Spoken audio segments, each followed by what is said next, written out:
talk about the facts of fat, or better, let's talk about the big fat lie. Now, I call it the big fat lie because we've been misled. We have, we've been misled about the truths of what really is healthy. Now, remember, there were decades when we were going through a fat-free just craze. Everyone was just going nuts for fat-free. We thought that was the solution to better health. That is not the solution for better health, all right? Marshmallows, those are fat-free, and those are by no means healthy. Again, we've been wired to think certain things are the truth when it's actually just not the case. So when it comes to dietary fats, it's a broad topic, but we'll break it down like this. Without protein, your body would not survive. Without healthy fats, your body would not survive. Without carbs and sugar, your body would survive pretty well. So it is not an essential nutrient. And the low-fat craze that was heavily marketed misled a lot of people. It kind of turned people off of dietary fats because they associated that word fat with the thing that was clinging to their body that they wanted gone. So automatically, dietary fats became demonized, and that's just not the right way to look at things when you're looking at a health perspective. If you want to be healthier, if you want to lose fat, you actually have to usually eat more fat. I know it sounds crazy, but this is the reality. We need to train our bodies to become fat-burning machines, and the way to do that is to take away the primary energy source, which is sugars, and replace that with fats. And once you do that, your body starts to become more efficient at tapping into stored body fat and using that as energy. So when it comes to fats, we tend to buy a lot of oils that are not benefiting us. We tend to buy a lot of different fats. Like if I go through one of my clients' cupboards in their kitchen, and believe me, I go through their cupboards a lot.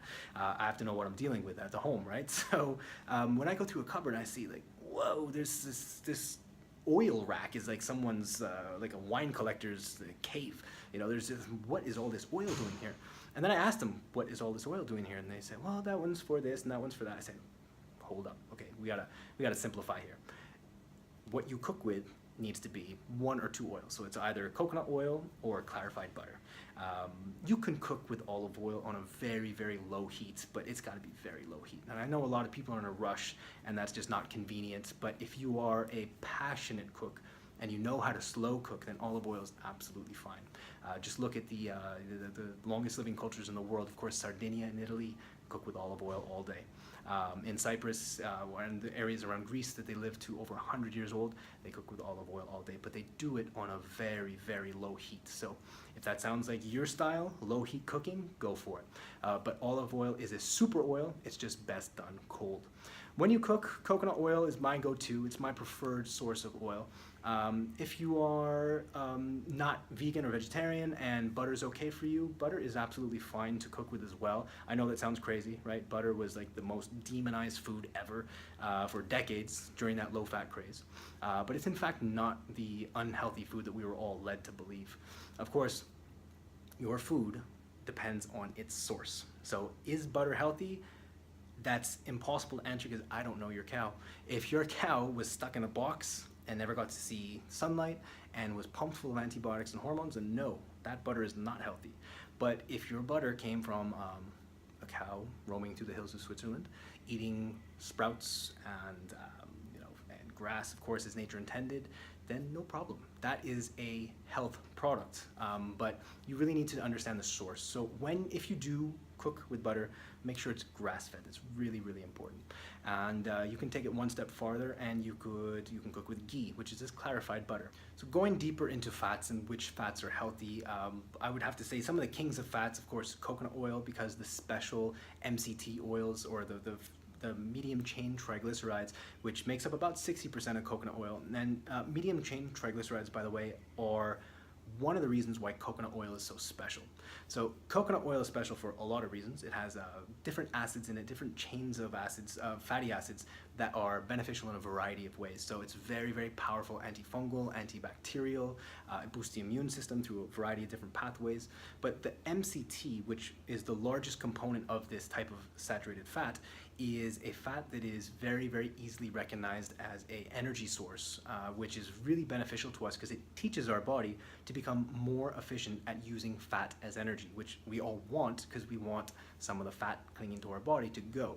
To do that, our body needs to become more efficient at tapping into fat as a fuel source in replacement of carbohydrates, which it usually prefers because we give it carbs all day. We are all conditioned to eat carbs, carbs, carbs, so our body got very good at burning carbs and very bad at burning body fat. So we want to switch this, and that's one of the huge benefits of coconut oil is it's very good to train your body to burn more fat. So it keeps you full, feeling full. Coconut oil is very versatile. You can cook with it. You can use it cold. It's very versatile. You can literally give someone a massage with it. You can use it for your hair. You can use it for your skin. It makes the best moisturizer. So coconut oil is just like that multi-tool in your house. You can just do. It's like the Leatherman of the kitchen. Other healthy fats, of course, avocado, nuts and seeds, and a lot of times people ask me, well, what nuts and seeds are the best? My answer, personally, pumpkin seeds just have so many health benefits. That's a super seed. I would say pumpkin seeds are, for me, the best. There are chia seeds, of course, too, that have a lot of benefits as well. Just a lot of different ways you can use chia seeds. They're great to get creative in the kitchen. So for that reason, I say chia seeds are very practical because they get you a little bit more proactive. There's some fun recipes you can make with chia seeds. So chia and pumpkin and flax seeds are my 3 super seeds. For the nuts, I would have to say that almonds, macadamia nuts, and walnuts would be my 3 preferred. So when a client is coming to me for a full-on transformation, and I try to simplify, I say, look, when you eat seeds, make it one of these 3. When you eat nuts, make it one of these 3: almonds, macadamia, or walnuts. And for fat sources, it's a little bit more diverse. There's many different fat sources that are really beneficial. Of course, coconut oil, avocado, and all the nuts and seeds. These are all a variety of healthy fats and that provide your body with so much more benefit when compared to carbohydrates.